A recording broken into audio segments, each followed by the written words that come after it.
ਵਾਹਿਗੁਰੂ ਜੀ ਕੀ ਫਤਿਹ। ਅੱਜ ਦੀ ਗੁਰਮਤਿ ਕਲਾਸ ਵਿੱਚ ਹਾਜ਼ਰੀ ਭਰਨ ਵਾਲੇ ਵੀਰਾਂ ਭੈਣਾਂ ਨੂੰ ਜੀ ਆਇਆਂ ਨੂੰ ਆਖਦੇ ਹਾਂ। ਹਰ ਸੋਮਵਾਰ ਦੀ ਤਰ੍ਹਾਂ ਵੀਰ ਹਰਜੀਤ ਸਿੰਘ ਜੀ ਸਾਡੇ ਨਾਲ ਗੁਰਮਤਿ ਫਿਲਾਸਫੀ ਦੇ ਕਿਸੇ ਵਿਸ਼ੇ ਦੀ ਸਾਂਝ ਪਾਉਂਦੇ ਹਨ। ਤੋ ਅੱਜ ਗੱਲ ਕਰਨਗੇ ਕੀਰਤਨ ਦੇ ਵਿਸ਼ੇ ਬਾਰੇ। ਉਹਨਾਂ ਨੂੰ ਬੇਨਤੀ ਹੈ ਕਿ ਅੱਜ ਦੀ ਵਿਚਾਰ ਆਰੰਭ ਕਰਨ ਜੀ। ਵਾਹਿਗੁਰੂ ਜੀ ਕਾ ਖਾਲਸਾ, ਵਾਹਿਗੁਰੂ ਜੀ ਕੀ ਫਤਿਹ। ਵਾਹਿਗੁਰੂ ਸਾਹਿਬ ਜੀਓ। ਇੱਕ ਓੰਕਾਰ ਸਤਨਾਮ ਕਰਤਾ ਪੁਰਖ ਨਿਰਭਉ ਨਿਰਵੈਰ ਅਕਾਲ ਮੂਰਤ ਅਜੂਨੀ ਸਹਿਬੰ ਗੁਰ ਪ੍ਰਸਾਦ। ਵਾਹਿਗੁਰੂ ਵਾਹਿਗੁਰੂ ਵਾਹਿਗੁਰੂ ਵਾਹਿਗੁਰੂ ਵਾਹਿਗੁਰੂ। ਵਾਹਿਗੁਰੂ ਜੀ ਕਾ ਖਾਲਸਾ, ਵਾਹਿਗੁਰੂ ਜੀ ਕੀ ਫਤਿਹ। ਪਰਮ ਸਨਮਾਨਯੋਗ ਅੱਜ ਦੀ ਗੁਰਮਤਿ ਕਲਾਸ ਵਿੱਚ ਹਾਜ਼ਰੀ ਭਰ ਰਹੇ ਗੁਰੂ ਪਿਆਰੇ ਗੁਰੂ ਸਵਾਰੇ ਗੁਰਮੁਖ ਜਨੋ, ਅੱਜ ਅਸੀਂ ਗੁਰਮਤਿ ਦਾ ਇੱਕ ਅਹਿਮ ਵਿਸ਼ਾ ਹੈ ਕੀਰਤਨ, ਜੋ ਪਰਮੇਸ਼ਰ ਦੀ ਪ੍ਰੇਮਾ ਭਗਤੀ, ਪਰਮੇਸ਼ਰ ਦੀ ਨੇੜਤਾ, ਪਰਮ ਪਿਤਾ ਪਰਮੇਸ਼ਰ ਦੇ ਨਾਲ ਸਾਂਝ ਬਣਾਉਣ ਦਾ ਇੱਕ ਵੱਡਾ ਸਾਧਨ ਹੈ। ਉਹਦੇ ਬਾਰੇ ਵਿਚਾਰ ਕਰਾਂਗੇ। ਵਿਚਾਰ ਕਰਨ ਤੋਂ ਪਹਿਲਾਂ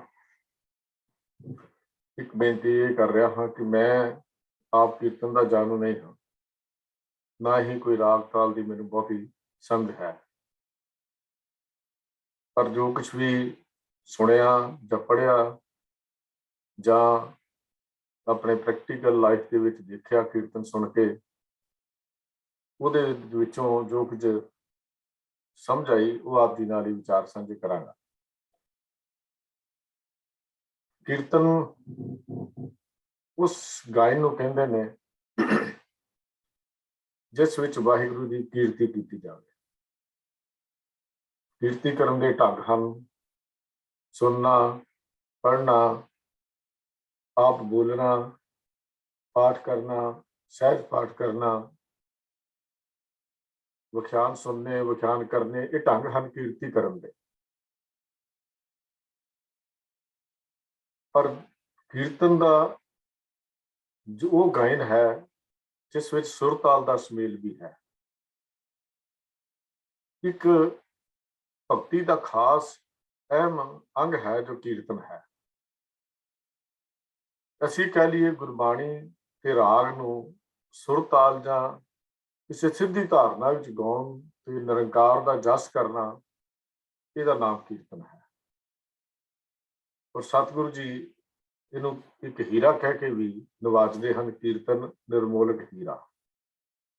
ਹੀਰਾ ਹੀਰਾ ਉਹ ਚੀਜ਼ ਹੁੰਦੀ ਹੈ ਜਿਹਦੀ ਕੀਮਤ ਬਹੁਤ ਹੋਵੇ, ਵੈਲਿਊ ਬਹੁਤ ਹੋਵੇ। ਦੂਜੇ ਲਫ਼ਜ਼ਾਂ 'ਚ ਮੈਂ ਇਹ ਕਹਿ ਸਕਦਾ ਹਾਂ ਕਿ ਗੁਰੂ ਗ੍ਰੰਥ ਸਾਹਿਬ ਜੀ ਦੇ ਇਸ ਹੀਰੇ ਦੀ ਕਦਰ ਕੀਮਤ ਅਸੀਂ ਪਾ ਨਹੀਂ ਸਕਦੇ, ਨਾ ਹੀ ਕੀਮਤ ਨੂੰ ਅਸੀਂ ਬਿਆਨ ਕਰ ਸਕਦੇ ਹਾਂ, ਕਿਉਂਕਿ ਇਹ ਬਾਹਰਮੁਖੀ ਨਹੀਂ ਹੈ। ਇੱਕ ਸੰਗੀਤਕ ਧੁਨਾਂ ਕੇਵਲ ਨਹੀਂ ਹਨ, ਇਹਦੇ ਵਿੱਚ ਇੱਕ ਠੰਡਕ ਹੈ, ਪਿਆਰ ਹੈ, ਆਤਮਿਕ ਸ਼ਾਂਤੀ ਦਾ ਇੱਕ ਸਾਧਨ ਹੈ, ਇੱਕ ਸੋਮਾ ਹੈ, ਇੱਕ ਵਗਦੇ ਚਸ਼ਮੇ ਦੀ ਨਿਆਈ ਹੈ। ਜਿਸਨੇ ਵੀ ਉਸ ਚਸ਼ਮੇ ਦਾ ਸਵਾਦ ਦੇਖਿਆ ਉਹਦੇ ਵੱਲ ਖਿੱਚਿਆ ਗਿਆ। ਇੱਕ ਬਹੁਤ ਕੀਮਤੀ ਬੇਸ਼ੁਮਾਰ ਵਸਤੂ ਹੈ ਜਿਹਦਾ ਮੁੱਲ ਪਾਇਆ ਨਹੀਂ ਜਾ ਸਕਦਾ। ਨਿਰਮੋਲਕ ਹੀਰਾ ਹੈ, ਨਿਰਮੋਲਕ ਦੀ ਕੋਈ ਕੀਮਤ ਨਹੀਂ ਹੈ। ਸਾਰੇ ਜੀਵਨ ਦੇ ਅਸੀਂ ਦੇਖਦੇ ਹਾਂ, ਸਿੱਖਾਂ ਦੇ ਸਾਰੇ ਸੰਸਕਾਰਾਂ ਦਾ ਸਾਧਨ ਕੀਰਤਨ ਹੈ। ਅਸੀਂ ਆਮ ਜਦੋਂ ਘਰਾਂ ਵਿੱਚ ਕੋਈ ਵੀ ਪ੍ਰੋਗਰਾਮ ਕਰਦੇ ਹਾਂ, ਜਨਮ ਦਾ ਸ਼ੁਕਰਾਨਾ ਕਰਨਾ ਹੋਵੇ, ਅਸੀਂ ਆਨੰਦ ਕਾਰਜ ਕਰਨਾ ਹੋਵੇ, ਅਸੀਂ ਮ੍ਰਿਤਕ ਦਾ ਅੰਤਮ ਅਰਦਾਸ ਕਰਨੀ ਹੋਵੇ, ਸ਼ਬਦ ਵਿਚਾਰ ਹੋਵੇ ਜਾਂ ਨਾ ਹੋਵੇ, ਪਰ ਕੀਰਤਨ ਇਹ ਲਗਭਗ ਸਾਰੇ ਸੰਸਕਾਰ ਜੀਵਨ ਦੇ ਹਨ, ਉਹਦੇ ਵਿੱਚ ਇਹਦਾ ਖਾਸ ਅਹਿਮ ਰੋਲ ਹੈ। ਕਿਉਂਕਿ ਇਹਨੂੰ ਗੁਰਬਾਣੀ ਨੇ ਇਹ ਗੱਲ ਕੀਤੀ ਹੈ, ਹਰ ਕੀਰਤ ਸਾਧ ਸੰਗਤ ਹੈ, ਸਿਰ ਕਰਮਨ ਕਹਿ ਕਰਮਾ। ਇਹ ਮੁੱਖ ਕਰਮ ਹੈ, ਇਸ ਨੂੰ ਮੁੱਖ ਕਰਮ ਕਰਕੇ ਮੰਨਿਆ ਗਿਆ ਹੈ। ਇਸ ਦੀ ਅਗਲੀ ਗੱਲ ਕਰਨ ਤੋਂ ਪਹਿਲਾਂ ਪ੍ਰੋਫੈਸਰ ਸਾਹਿਬ ਸਿੰਘ ਜੀ ਦੀਆਂ ਕੁਝ ਗੱਲਾਂ ਬੜੀਆਂ ਕੀਮਤੀ ਹਨ ਜਿਹੜੀਆਂ ਉਹਨਾਂ ਨੇ ਲਿਖੀਆਂ। ਉਹਨਾਂ ਨੇ ਗੱਲ ਲਿਖੀ ਕਿ ਮਨੁੱਖ ਦੀ ਜੀਵਨ ਦੀ ਦੌੜ ਨਿਰੀ ਕੌਨਸ਼ੀਅਸ ਮਾਈਂਡ ਦੇ ਆਸਰੇ ਤੇ ਨਹੀਂ ਹੈ। ਰੋਜ਼ ਦੇ ਕੀਤੇ ਹੋਏ ਕਈ ਕੰਮ ਹਰ ਵੇਲੇ ਚੇਤੇ ਰਹਿ ਨਹੀਂ ਸਕਦੇ, ਚੇਤੇ ਰਹਿੰਦੇ ਵੀ ਨਹੀਂ ਹਨ, ਤੇ ਨਾ ਹੀ ਉਹ ਜੇ ਚੇਤੇ ਜੋ ਨਹੀਂ ਰਹੇ ਤਾਂ ਉਹ ਕਾ ਮਿਟ ਵੀ ਨਹੀਂ ਜਾਂਦੇ। ਉਹਨਾਂ ਨੇ ਇੱਕ ਬੜੀ ਕਮਾਲ ਦੀ ਗੱਲ ਕੀਤੀ ਹੈ ਵੀ ਇੱਕ ਸਬਕੌਂਸ਼ੀਅਸ ਮਾਈਂਡ ਹੈ, ਅਚੇਤ ਮਨ ਜਿਹਨੂੰ ਅਸੀਂ ਕਹਿੰਦੇ ਹਾਂ, ਸੁਚੇਤ ਮਨ, ਅਚੇਤ ਮਨ, ਇਹ ਕੰਮ ਸਾਰੇ ਉਹਦੇ ਵਿੱਚ ਜਮਾ ਹੁੰਦੇ ਜਾਂਦੇ ਹਨ। ਉਹਨਾਂ ਨੇ ਬੜੀਆਂ ਉਦਾਹਰਨਾਂ ਦਿੱਤੀਆਂ ਵੀ ਸੁਚੇਤ ਮਨ ਕਿਵੇਂ ਕੰਮ ਕਰਦਾ ਹੈ। ਬੱਚਾ ਕੋਈ ਇਮਤਿਹਾਨ ਦੇਣ ਜਾਂਦਾ ਹੈ, ਜੇ ਕੋਈ ਕੁਐਸਚਨ ਸਵਾਲ ਗਲਤ ਹੋ ਜਾਏ ਤਾਂ ਜਿਹੜਾ ਸਿਆਣਾ ਵਿਦਿਆਰਥੀ ਹੁੰਦਾ ਹੈ ਉਹ ਸਵਾਲ ਨੂੰ ਛੱਡ ਕੇ ਹੋਰ ਸਵਾਲ ਕਰਨ ਲੱਗ ਪੈਂਦਾ ਹੈ, ਜਿਹਦੀ ਉਹਨੂੰ ਸਮਝ ਕੁਝ ਨਾ ਆਵੇ। ਅਖੀਰ ਤੇ ਜਦੋਂ ਵਾਪਸ ਮੁੜਦਾ ਹੈ ਤੇ ਜਿਹੜਾ ਪਹਿਲਾ ਸਵਾਲ ਉਹਨੇ ਕੱਢਿਆ ਸੀ ਉਹ ਆਪਣੇ ਆਪ ਹੀ ਠੀਕ ਨਿਕਲ ਜਾਂਦਾ ਹੈ। ਪਰ ਜੇ ਉਹ ਗਲਤ ਉੱਤੇ ਹੀ ਸਾਰਾ ਜ਼ੋਰ ਲਾਈ ਜਾਵੇ, ਉਸ ਵੇਲੇ ਸਾਰਾ ਸਮਾਂ ਉਹਦੇ ਤੇ ਵੇਸਟ ਕਰੀ ਜਾਵੇ, ਤਾਂ ਉਹਦੀਆਂ ਗੁੰਝਲਾਂ ਹੋਰ ਪੈਂਦੀਆਂ ਜਾਂਦੀਆਂ ਨੇ, ਗੁੰਝਲਾਂ ਖੁੱਲਦੀਆਂ ਨਹੀਂ ਹਨ।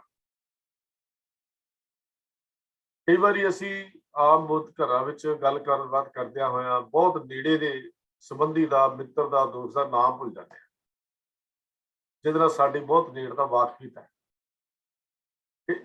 ਫਿਰ ਉਸ ਵੇਲੇ ਯਾਦ ਕਰਨ ਦਾ ਯਤਨ ਕਰੀਏ ਤਾਂ ਉਹ ਬਿਲਕੁਲ ਹੀ ਯਾਦ ਨਹੀਂ ਆਉਂਦਾ। ਅਸੀਂ ਕਹਿੰਦੇ ਵਿਸਰ ਗਿਆ, ਹੁਣੇ ਤਾਂ ਯਾਦ ਸੀ, ਹੁਣੇ ਭੁੱਲ ਗਿਆ। ਪਰ ਥੋੜੇ ਜਿਹੇ ਚਿਰ ਬਾਅਦ ਤੁਸੀਂ ਦੇਖੋਗੇ ਰੋਜ਼ਾਨਾ ਲਾਈਫ ਵਿੱਚ ਵਿਚਰਦਿਆਂ ਹੋਇਆ ਵੀ ਉਹ ਆਪਣੇ ਆਪ ਹੀ ਨਾਮ ਜਿਹੜਾ ਹੈ ਯਾਦ ਆ ਜਾਂਦਾ। ਫਿਰ ਕਹਿੰਦਾ ਹਾਂ ਮੈਨੂੰ ਯਾਦ ਆ ਗਿਆ। ਯਾਦ ਕਿੰਨੇ ਕੁ ਆਇਆ, ਸਵਾਲ ਕਿੰਨੇ ਠੀਕ ਕਰਾਇਆ, ਇਹ ਅਚੇਤ ਮਨ ਦੀ ਕਹਾਣੀ ਹੈ, ਜਿਹਨੂੰ ਸਬਕੌਂਸ਼ੀਅਸ ਮਾਈਂਡ ਅਸੀਂ ਕਹਿੰਦੇ, ਜੋ ਹਰ ਵੇਲੇ ਕੰਮ ਕਰਦਾ ਹੈ। ਕੌਂਸ਼ੀਅਸ ਮਾਈਂਡ ਤਾਂ ਸਾਡੇ ਜਾਗਦਿਆਂ ਕੰਮ ਕਰਦਾ ਹੈ, ਪਰ ਉਹ ਸੁੱਤਿਆਂ ਵੀ ਜਾਗਦਿਆਂ ਵੀ ਹਰ ਵੇਲੇ ਉਹ ਕੰਮ ਕਰਦਾ। ਕਈ ਵਾਰੀ ਸਾਨੂੰ ਰਾਤ ਨੂੰ ਸੁਪਨੇ ਆਉਂਦੇ ਨੇ, ਤਾਂ ਸੁਪਨਿਆਂ ਦੇ ਵਿੱਚ ਐਸੇ ਕੰਮ ਤੇ ਐਸੇ ਬੰਦੇ, ਐਸੇ ਆਦਮੀ ਯਾਦ ਆ ਜਾਂਦੇ ਹਨ ਜਿਨ੍ਹਾਂ ਨਾਲ ਸਾਡਾ ਵਾਹ ਪਿਆ 20 ਸਾਲ 30 ਸਾਲ 40 ਸਾਲ ਬੀਤ ਚੁੱਕੇ ਹੁੰਦੇ ਹਨ, ਔਰ ਸਾਨੂੰ ਆਮ ਰੋਜ਼ਾਨਾ ਜੀਵਨ ਚੋਂ ਯਾਦ ਵੀ ਨਹੀਂ ਹੁੰਦੇ, ਪਰ 40-45 ਸਾਲਾਂ ਬਾਅਦ ਉਹ ਫਿਰ ਸਾਨੂੰ ਯਾਦ ਆ ਜਾਂਦੇ ਹਨ। ਕਿੱਥੋਂ ਯਾਦ ਆਏ, ਕਿਹੜੀ ਮਸ਼ੀਨ ਸੀ? ਮੈਂ ਤਾਂ ਆਪਣੇ ਜੀਵਨ ਦੀ ਕਹਾਣੀ ਕਰਦਾ ਹਾਂ। ਬਚਪਨ ਦੀਆਂ ਗੱਲਾਂ ਜਿਹੜੀਆਂ ਅੱਜ ਤੋਂ 60 ਸਾਲ ਪਹਿਲਾਂ ਦੀਆਂ, ਉਹ ਵੀ ਯਾਦ ਹਨ। ਕਿਉਂ? ਕਿਹੜੀ ਮਸ਼ੀਨ ਨੇ ਯਾਦ ਕੀਤੀਆਂ? ਸਕੂਲ ਵਿੱਚ ਪੜ੍ਹੇ ਹੋਏ ਪਹਾੜੇ, ਜਿਹਨੂੰ ਟੇਬਲ ਅਸੀਂ ਕਹਿ ਦਿੰਦੇ ਹਾਂ, ਉਹ ਅੱਜ ਵੀ ਉਸੇ ਤਰ੍ਹਾਂ ਰੱਟਾ ਲੱਗਾ ਹੋਇਆ ਹੈ। ਇਸੇ ਕਰਕੇ ਹੀ ਭਗਤ ਰਵਿਦਾਸ ਜੀ ਨੇ ਜਦੋਂ ਇੱਕ ਸ਼ਬਦ ਇਸਤੇਮਾਲ ਕੀਤਾ ਤਾਂ ਉਹਦੇ ਵਿੱਚ 6 ਵਾਰੀ ਇੱਕ ਲਫ਼ਜ਼ ਦਾ ਇਸਤੇਮਾਲ ਇੱਕੋ ਦਾ ਹੀ ਕੀਤਾ, ਹਰ ਹਰ ਹਰ ਹਰ ਹਰ ਹਰ ਹਰੇ। 6 ਵਾਰੀ ਹਰ ਲਫ਼ਜ਼ ਹੀ ਲਿਖਿਆ। ਕਾਰਨ ਕੀ ਸੀ? ਵੀ ਇਹਨੂੰ ਇੰਨਾ ਯਾਦ ਕਰ, ਇੰਨਾ ਯਾਦ ਕਰ, ਇੰਨਾ ਯਾਦ ਕਰਕੇ ਤੇਰੇ ਅਚੇਤ ਮਨ ਦੇ ਵਿੱਚ ਜਾ ਵਸੇ, ਉਹਦਾ ਹਿੱਸਾ ਬਣ ਜਾਏ। ਕਿਉਂਕਿ ਅਚੇਤ ਮਨ ਵਿੱਚ ਵਸੀ ਹੋਈ ਯਾਦ ਕਦੇ ਨਹੀਂ ਭੁੱਲਦੀ।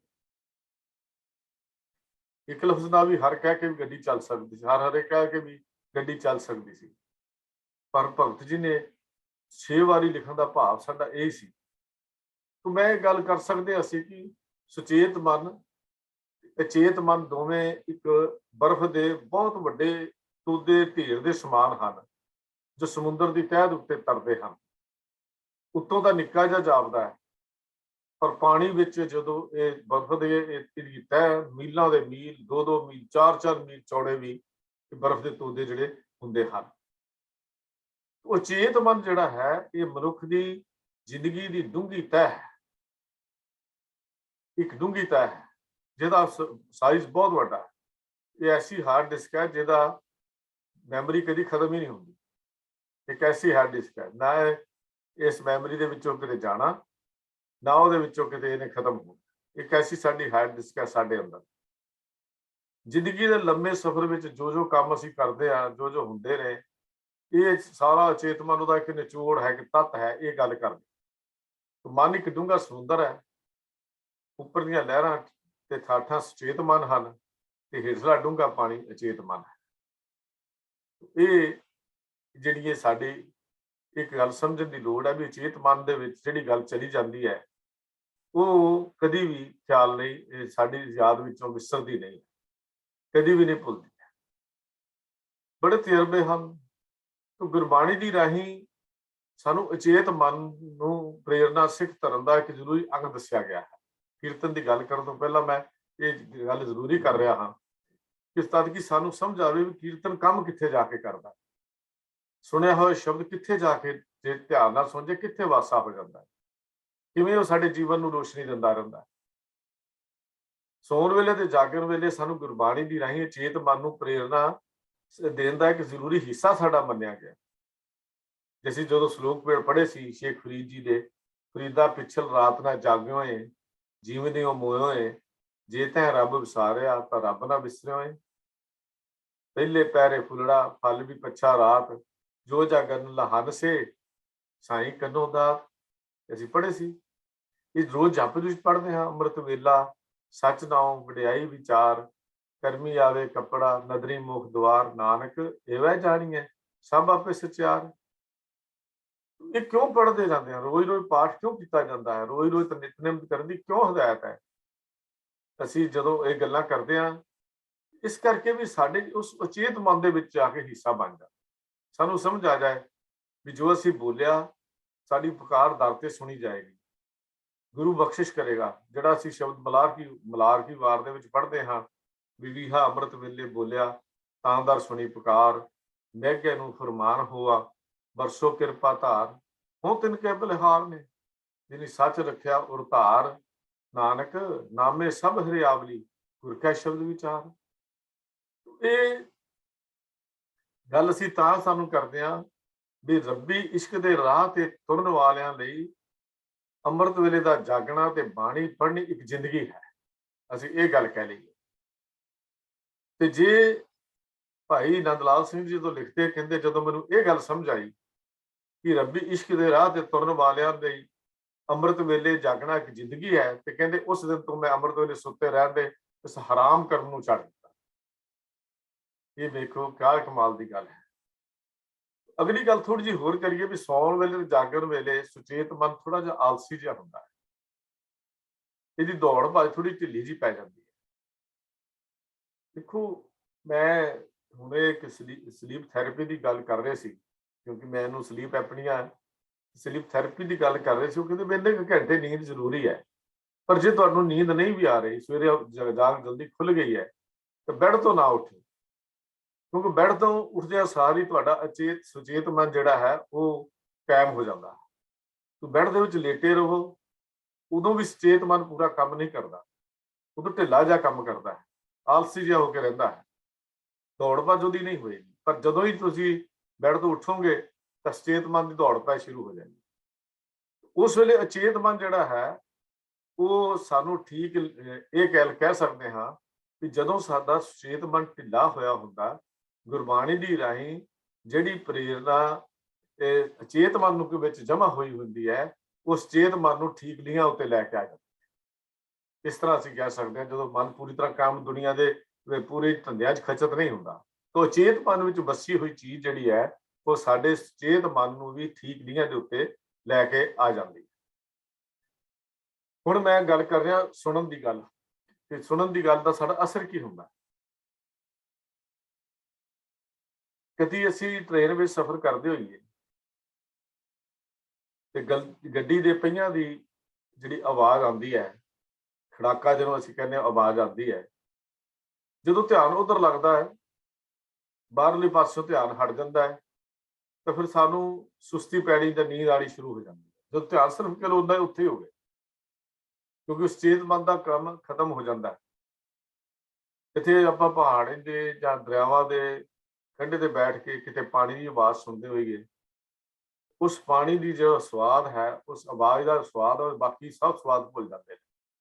ਚਸ਼ਮੇ ਚੱਲਦੇ ਨੇ, ਤਾਂ ਹੀ ਜਿਹੜੇ ਕਵੀ ਸਨ ਚਸ਼ਮਿਆਂ ਦੇ ਕੋਲ ਜਾ ਕੇ ਆਪਣੀ ਕਵਿਤਾ ਕਿਉਂ ਲਿਖਦੇ ਸਨ? ਕਿਉਂਕਿ ਉਹਨਾਂ ਦਾ ਮਨ ਕੇਵਲ ਤਾਂ ਕੇਵਲ ਉਹਦੇ ਵਿੱਚ ਹੀ ਇਕਾਗਰ ਹੋ ਜਾਂਦਾ ਸੀ, ਬਾਹਰਲੀ ਦੌੜ ਭੱਜ ਖਤਮ ਹੋ ਜਾਂਦੀ। ਭਾਈ ਵੀਰ ਸਿੰਘ ਜੀ ਜਾਂ ਹੋਰ ਲਿਖਾਰੀ ਜਿਨ੍ਹਾਂ ਨੇ ਇਹ ਕਵਿਤਾਵਾਂ ਲਿਖੀਆਂ, ਕਸ਼ਮੀਰ ਵਿੱਚ ਕਿਉਂ ਚਿੰਚਾਉਂਦੇ ਸਨ, ਚਸ਼ਮੇ ਦੇ ਕਿਨਾਰੇ ਤੇ ਕਿਉਂ ਬੈਠਦੇ ਸਨ? ਕਿ ਉਹਨਾਂ ਦੇ ਚੇਤ ਮਨ ਦੀ ਬਾਕੀ ਦੌੜ ਖਤਮ ਹੋ ਜਾਏ, ਉਹਦੇ ਵਿੱਚ ਇਕਾਗਰਤਾ ਜਿਹੜੀ ਹੋ ਜਾਏ। ਜੇ ਅਸੀਂ ਛੋਟੇ ਹੁੰਦੇ ਸੀ, ਜਦੋਂ ਹਰਟ ਜਿੰਦ ਉਦਾਹਰਨ ਗੁਰਬਾਣੀ ਹਰ ਹਟ ਵੀ ਤੂੰ ਤੂੰ ਕਰੇ ਦੀ ਗੱਲ ਕੀਤੀ, ਉਹਦੇ ਚ ਇੱਕ ਲੋਹੇ ਦਾ ਕਿੱਲਾ ਜਿਹਾ ਹੁੰਦਾ, ਜਦੋਂ ਇੱਕ ਟਿੰਡ ਭਰਦੀ ਉਹ ਵਿੱਚ ਅੜਦਾ, ਦੂਜੇ ਤੇ ਅੜਦਾ ਤੇ ਉਹ ਵੱਜਦਾ ਟਕ ਟਕ ਟਕ ਟਕ ਟਕ ਤੇ, ਜਿਹਨੂੰ ਉੱਥੇ ਪਿੰਡਾਂ ਵਿੱਚ ਤਾਂ ਕੁੱਤਾ ਲਫ਼ਜ਼ ਕਿਹਾ ਜਾਂਦਾ ਸੀ, ਵੀ ਉਹ ਕੁੱਤਾ ਕਿ ਲੱਗਾ ਹੁੰਦਾ, ਜਦੋਂ ਚੱਲਦਾ ਤਾਂ ਟਕ ਟਕ ਟਕ ਦੀ ਆਵਾਜ਼ ਦੇ ਜਾਂਦਾ। ਉਹ ਲਗਾਤਾਰ ਜਦੋਂ ਆਵਾਜ਼ ਬੰਦਾ ਸੁਣਦਾ, ਉਹਦੇ ਚ ਵੀ ਉਹਦੀ ਮਸਤੀ ਆ ਜਾਂਦੀ, ਉਸ ਆਵਾਜ਼ ਦੇ ਵਿੱਚ ਉਹਦੀ ਮਸਤੀ ਆਉਣ ਲੱਗ ਪੈਂਦੀ। ਤੋ ਇਹਦੇ ਨੂੰ ਜ਼ਿਆਦਾ ਆਪਾਂ ਸਮਾਂ ਹੋਰ ਨਾ ਵੀ ਲਾਈਏ, ਅਸੀਂ ਇਹ ਗੱਲ ਕਹਿਣਾ ਚਾਹਾਂਗੇ ਵੀ ਜਦੋਂ ਅਸੀਂ ਕਿਸੇ ਦੀ ਗੱਲ ਦਾ ਜ਼ਿਕਰ ਕਰੀਏ, ਉਹਦਾ ਜਿਹਦਾ ਪ੍ਰਭਾਵ ਹੈ ਜਿੱਥੇ ਅਚੇਤ ਮਨ ਵਿੱਚ ਸੁਚੇਤ ਮਨ ਚ ਪੈਂਦਾ, ਉੱਥੇ ਅਚੇਤ ਮਨ ਵਿੱਚ ਪੈਂਦਾ ਹੈ। ਸੋ ਮਿੱਠੇ ਰਾਗ ਦੇ ਨਾਲ ਜੇ ਉੱਚੇ ਰੱਬੀ ਪਿਆਰ ਵਾਲੇ ਉਸ ਜਜ਼ਬੇ ਦੀ ਬਾਣੀ ਨੂੰ ਰਲਾ ਕੇ ਪੜ੍ਹੀਏ, ਤਾਂ ਸੁਚੇਤ ਮਨ ਦੀ ਮਸਤੀ ਵੇਲੇ ਅਚੇਤ ਮਨ ਉਸ ਬਾਣੀ ਦੀ ਪ੍ਰੇਰਨਾ ਨੂੰ ਗ੍ਰਹਿਣ ਕਰਕੇ ਮਨੁੱਖ ਦੇ ਜੀਵਨ ਵਿੱਚ ਪਲਟਾ ਲਿਆਉਣ ਦਾ ਕੰਮ ਕਰਦਾ ਹੈ। ਇਹ ਹੈ ਕੀਰਤਨ ਦਾ ਮੇਨ ਮਕਸਦ। ਜਿਹਨੂੰ ਕੀਰਤਨ ਨੂੰ ਸੁਣਨਾ, ਗੁਰਬਾਣੀ ਨੂੰ ਪੜ੍ਹਨਾ ਜਾਂ ਗੁਰਬਾਣੀ ਨੂੰ ਗਾਇਨ ਕਰਨਾ, ਜਾਂ ਕੀਰਤਨ ਦਾ ਕੀ ਕਰਦਾ ਹੈ? ਜਦੋਂ ਰਾਗ ਦੇ ਨਾਲ ਉੱਚੇ ਉਸ ਰੱਬੀ ਪਿਆਰ ਦੀ ਜਦੋਂ ਕਹਾਣੀ ਨੂੰ ਪੜ੍ਹਿਆ ਜਾਂਦਾ ਹੈ, ਰੱਬੀ ਪਿਆਰ ਦੇ ਬੋਲ ਬੋਲੇ ਜਾਂਦੇ ਹਨ, ਤਾਂ ਉਸ ਵੇਲੇ ਸੁਚੇਤ ਮਨ ਦੀ ਫਿਰ ਮਸਤੀ, ਬਾਹਰ ਦੀ ਜਦੋਂ ਸਾਡਾ ਸਿਰ ਹਿਲਦਾ ਹੈ, ਆਪਣੇ ਆਪ ਹੀ ਕਈ ਵਾਰੀ ਹਿਲਣ ਲੱਗ ਪੈਂਦਾ, ਉਹ ਸੁਚੇਤ ਮਨ ਦੀ ਮਸਤੀ ਹੈ। ਅਚੇਤ ਮਨ ਦੇ ਵਿੱਚ ਉਸ ਬਾਣੀ ਦੀ ਪ੍ਰੇਰਨਾ ਨਾਲ ਜਦੋਂ ਗ੍ਰਹਿਣ ਕਰ ਲੈਂਦਾ, ਉਹ ਲੈ ਲੈਂਦਾ, ਤਾਂ ਮਨੁੱਖ ਦੇ ਫਿਰ ਜੀਵਨ 'ਚ ਪਲਟਾ ਆਟੋਮੈਟਿਕ ਹੀ ਆ ਜਾਂਦਾ ਹੈ। ਤਾਂ ਕੀਰਤਨ ਮਨੁੱਖੀ ਜੀਵਨ ਨੂੰ ਇੱਕ ਪਲਟਾਉਣ ਦਾ ਬਹੁਤ ਵੱਡਾ ਸਾਧਨ ਹੈ। ਸੰਸਾਰ ਦੀਆਂ ਨਾਲੋਂ ਤੋੜ ਕੇ ਨਿਰੰਕਾਰ ਨਾਲ ਜੋੜਨ ਦਾ ਇੱਕ ਬਹੁਤ ਹੀ ਵੱਡਾ ਇੱਕ ਸਾਡੇ ਕੋਲ ਸਾਧਨ ਹੈ, ਜੋ ਕੀਰਤਨ ਹੈ। ਫਿਰ ਮੈਂ ਬੇਨਤੀ ਕਰਾਂ, ਰਾਗ ਵਿੱਚ ਗੁਰਬਾਣੀ ਨੂੰ ਰਲਾਉਣ ਦਾ ਨਾਮ ਕੀਰਤਨ ਹੈ। ਸੋ ਕੀਰਤਨ ਵਧੇ ਹੋਏ ਮਨ, ਅਮੋੜ ਮਨ ਦੀਆਂ ਮਾਰਾਂ ਦਾ ਇੱਕ ਸਾਦਾ ਇਲਾਜ ਹੈ। ਵੀ ਜਿਹੜਾ ਮਨ ਬੜਾ ਚੰਚਲ ਹੈ, ਬੜਾ ਚਲਾਕ ਹੈ, ਅਮੋੜ ਹੈ, ਖਿੱਚੇ ਤੋਂ ਪ੍ਰੇਮ ਕੇ ਚਾਬਕ ਮਾਰੂ ਦੀ ਜਿਹੜੀ ਗੱਲ ਹੈ, ਜਦੋਂ ਵਿਕੁੰਠ ਦੀਆਂ ਤਾਰੀਆਂ ਇਸ ਮਨ ਨੂੰ ਲਗਾਉਣੀਆਂ ਨੇ, ਉਹਦਾ ਸਾਧਨ ਇੱਕ ਹੈ, ਸਭ ਤੋਂ ਉੱਤਮ ਸਾਧਨ ਉਹਨੂੰ ਕਿਹਾ ਹੈ, ਕੀਰਤਨ ਕਿਹਾ ਗਿਆ ਹੈ। ਹਾਲਾਂਕਿ ਬਹੁਤ ਸਾਰੇ ਲੋਕ ਸਾਡੇ ਸਤਸੰਗੀ ਵੀ ਕੀਰਤਨ ਨੂੰ ਬਹੁਤਾ ਸੁਣਨਾ ਪਸੰਦ ਨਹੀਂ ਕਰਦੇ। ਮੈਂ ਵੇਖਿਆ ਗੁਰਦੁਆਰਿਆਂ ਵਿੱਚ ਵੀ ਆਮ ਹਾਜ਼ਰੀ ਉਦੋਂ ਹੀ ਹੁੰਦੀ ਜਦੋਂ ਸ਼ਬਦ ਦੀ ਵਿਚਾਰ ਸ਼ੁਰੂ ਹੁੰਦੀ ਹੈ। ਕੀਰਤਨ ਦੇ ਪ੍ਰੇਮੀ ਬਹੁਤ ਥੋੜੇ ਨੇ, ਔਰ ਬਹੁਤ ਥੋੜੇ ਪ੍ਰੇਮੀ ਹੀ ਜਿਹੜੇ ਹਨ, ਜਿਹੜੇ ਕੀਰਤਨ ਨੂੰ ਸੁਣਦੇ ਨੇ ਔਰ ਉਹਦਾ ਰਸ ਲੈ ਕੇ ਆਨੰਦ ਮਾਣਦੇ ਹਨ। ਪਰ ਇਹ ਹੈ ਇੱਕ ਸਾਧਨ ਇਹੋ ਜਿਹਾ ਜਿਹਨੂੰ ਕਿਤੇ ਸਵਾਦ ਆ ਜਾਏ ਕੀਰਤਨ ਸੁਣ ਕੇ, ਔਰ ਬਾਣੀ ਨੂੰ ਯਾਦ ਕਰਨ ਦਾ ਇੱਕ ਬੜਾ ਵਧੀਆ ਢੰਗ ਕੀਰਤਨ ਹੈ। ਜਿੰਨੀ ਵੀ ਗੁਰਬਾਣੀ ਅਸੀਂ ਯਾਦ ਕੀਤੀ ਜਾਂ ਸਾਨੂੰ ਹੋਈ, ਮੈਨੂੰ ਯਾਦ ਹੈ ਜੇ ਅਸੀਂ ਭਾਈ ਮਹਿੰਦਰ ਸਿੰਘ SDO ਜਿਹੜੇ ਹੁਣ ਚਲਾਣਾ ਕਰ ਗਏ, ਅਖੰਡ ਕੀਰਤਨੀ ਜਥੇ ਨਾਲ ਸੰਬੰਧਿਤ ਸਨ, ਉਹਨਾਂ ਦੇ ਕੀਰਤਨ ਸੁਣਦੇ ਸੀ। ਉਹਨਾਂ ਨੂੰ ਲਾਈ ਰੱਖਣਾ ਘਰ, ਹਰ ਵੇਲੇ ਕਾਰ ਵਿੱਚ ਜਿੱਥੇ ਲੱਗਾ ਹੋਇਆ ਕੀਰਤਨ ਹੈ, ਉਹ ਜਿੰਨੇ ਵੀ ਸ਼ਬਦ ਉਹਨਾਂ ਨੇ ਸੁਣੇ ਲਗਭਗ ਸਾਰੇ ਯਾਦ ਹੋ ਗਏ। ਕਿਉਂ? ਕਿਉਂਕਿ ਬਾਰ-ਬਾਰ ਜਦੋਂ ਅਸੀਂ ਚੀਜ਼ ਨੂੰ ਸੁਣਦੇ ਹਾਂ, ਤਾਂ ਸਾਡੀ ਯਾਦਾਸ਼ਤ ਦਾ ਇੱਕ ਹਿੱਸਾ ਬਣ ਜਾਂਦੇ ਹਨ। ਤਾਂ ਕੀਰਤਨ ਗੁਰਬਾਣੀ ਨੂੰ ਯਾਦਾਸ਼ਤ ਦਾ ਹਿੱਸਾ ਬਣਾਉਣ ਦਾ ਇੱਕ ਬੜਾ ਹੀ ਸਰਵ ਉੱਤਮ ਸਾਧਨ ਹੈ। ਜੇ ਅਸੀਂ ਦੇਖੀਏ ਕਿ ਗੁਰਬਾਣੀ ਦੇ ਵਿੱਚ ਕੀਰਤਨ ਦੀ ਬੜੀ ਮਹਾਨਤਾ ਜਿਹੜੀ ਹੈ ਉਹ ਦੱਸੀ ਗਈ ਹੈ। ਗੁਰੂ ਪਾਤਸ਼ਾਹ ਜੀ, ਗੁਰੂ ਅਰਜਨ ਦੇਵ ਮਹਾਰਾਜ ਸੱਚੇ ਪਾਤਸ਼ਾਹ ਜਦੋਂ ਗੱਲ ਕਰਦੇ ਹਨ ਕੀਰਤਨ ਦੀ, ਤਾਂ ਉਹ ਇਹ ਗੱਲ ਕਹਿੰਦੇ ਨੇ, ਕੀਰਤ ਪ੍ਰਭ ਕੀ ਗਾਓ ਮੇਰੀ ਰਸਨਾ, ਅਨਕ ਬਾਰ ਕਰ ਬੰਧਨ ਸੰਤਨ, ਊਹਾ ਚਰਨ ਗੋਬਿੰਦ ਜੀ ਕੇ ਬਸਨਾ। ਕਰਨਾ ਰਾਗ ਵਿੱਚ ਸਤਿਗੁਰੂ ਜੀ ਦਾ ਬਚਨ ਆਉਂਦਾ। ਭਾਈ ਗੁਰਦਾਸ ਜੀ ਨੇ ਗੁਰੂ ਨਾਨਕ ਦੇਵ ਜੀ ਦੇ ਸਮੇਂ ਤੇ ਜੋ ਮਰਿਆਦਾ ਲਿਖੀ ਹੈ, ਉਹ ਵੀ ਥੋੜੀ ਜਿਹੀ ਪੜ੍ਹੀ ਹੈ, ਉੱਥੋਂ ਹੀ ਸਮਝ ਆਏਗਾ ਵੀ ਕੀਰਤਨ ਦੀ ਗੱਲਬਾਤ ਗੁਰੂ ਨਾਨਕ ਪਾਤਸ਼ਾਹ ਜੀ ਨੇ ਆਪ ਹੀ ਆਰੰਭ ਕਰ ਦਿੱਤੀ ਸੀ। ਸੋਦਰ ਆਰਤੀ ਗਾਵੀਏ ਅੰਮ੍ਰਿਤ ਵੇਲੇ ਜਾਪ ਉਚਾਰਾ। ਗਾਵੀਏ ਦਾ ਮਤਲਬ ਗਾਉਣਾ ਹੀ ਹੁੰਦਾ, ਗਾਵੀਏ ਦਾ ਮਤਲਬ ਬੋਲਣਾ ਨਹੀਂ ਹੁੰਦਾ, ਗਾਇਆ ਜਾਂਦਾ ਸੀ। ਗੁਰਬਾਣੀ ਕੁਰਬਾਨੀ ਇਤਨਾ ਗੁਰਸਿੱਖਾਂ, ਗੁਰਬਾਣੀ ਨਹੀਂ ਤੇ ਗਾਏ ਸੁਣਨ। ਭਾਈ ਗੁਰਦਾਸ ਜੀ ਇਹ ਵੀ ਗੱਲ ਕਹਿੰਦੇ ਨੇ ਵੀ ਗਾਉਂਦੇ ਨੇ ਤੇ ਸੁਣਦੇ ਨੇ, ਦੋਨਾਂ ਤੋਂ ਸਦਕੇ ਹਨ, ਗਾਉਣ ਵਾਲਿਆਂ ਤੋਂ ਵੀ ਸੁਣਨ ਵਾਲਿਆਂ ਤੋਂ ਵੀ। ਤਾਂ ਸਪਸ਼ਟ ਇਹ 'ਚ ਗੱਲ ਸਾਨੂੰ ਸਮਝ ਆਉਂਦੀ ਹੈ ਕਿ ਕੀਰਤਨ ਸਿੱਖ ਧਰਮ ਦੀ ਭਗਤੀ ਤੇ ਉਸ ਅਕਾਲ ਪੁਰਖ ਦੀ ਆਰਾਧਨਾ ਦਾ ਇੱਕ ਖਾਸ ਵਿਸ਼ੇਸ਼ ਅੰਗ ਹੈ।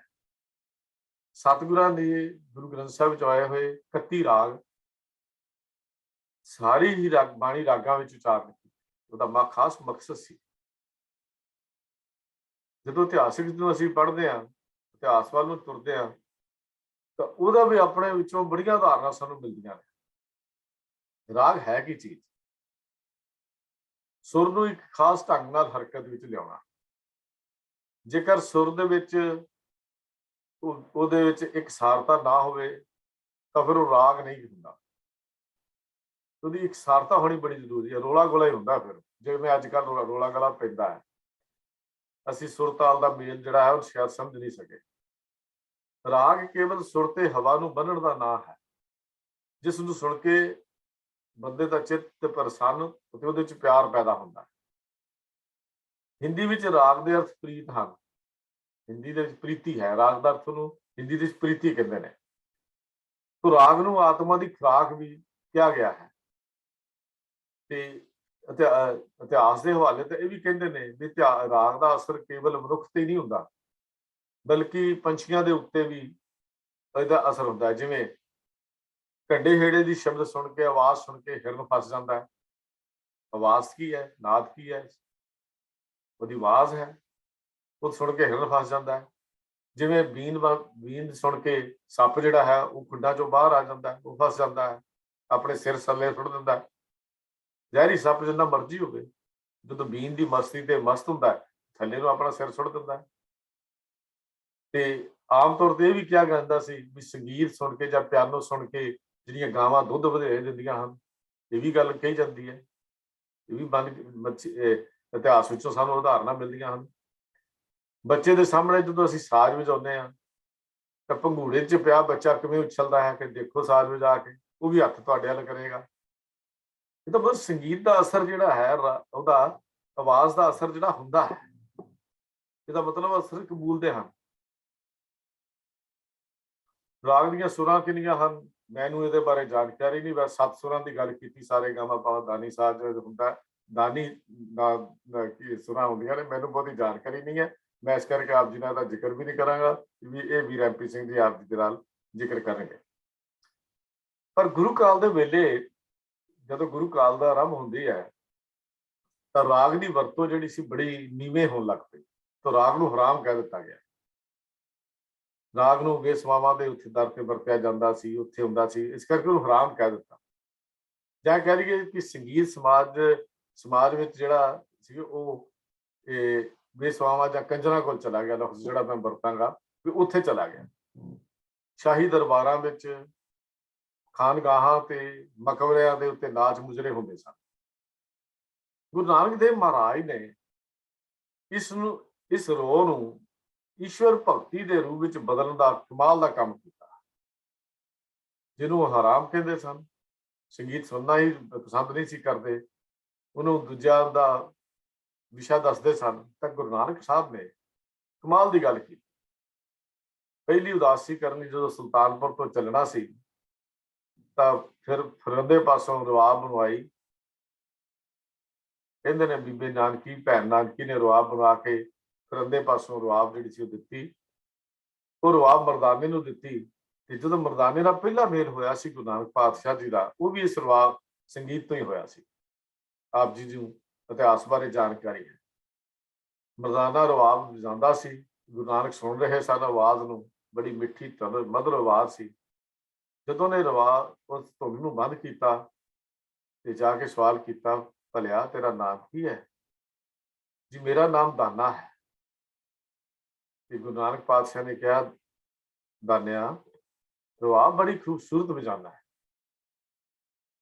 रवाब बड़ी खूबसूरत बजाना है, पर जे किते तू इस रवाब दीयां तंदां विच अल्लाह दी बंदगी, अल्लाह दा शब्द पा के गावें ते इहदा स्वाद ही कुछ अलग हो जाए।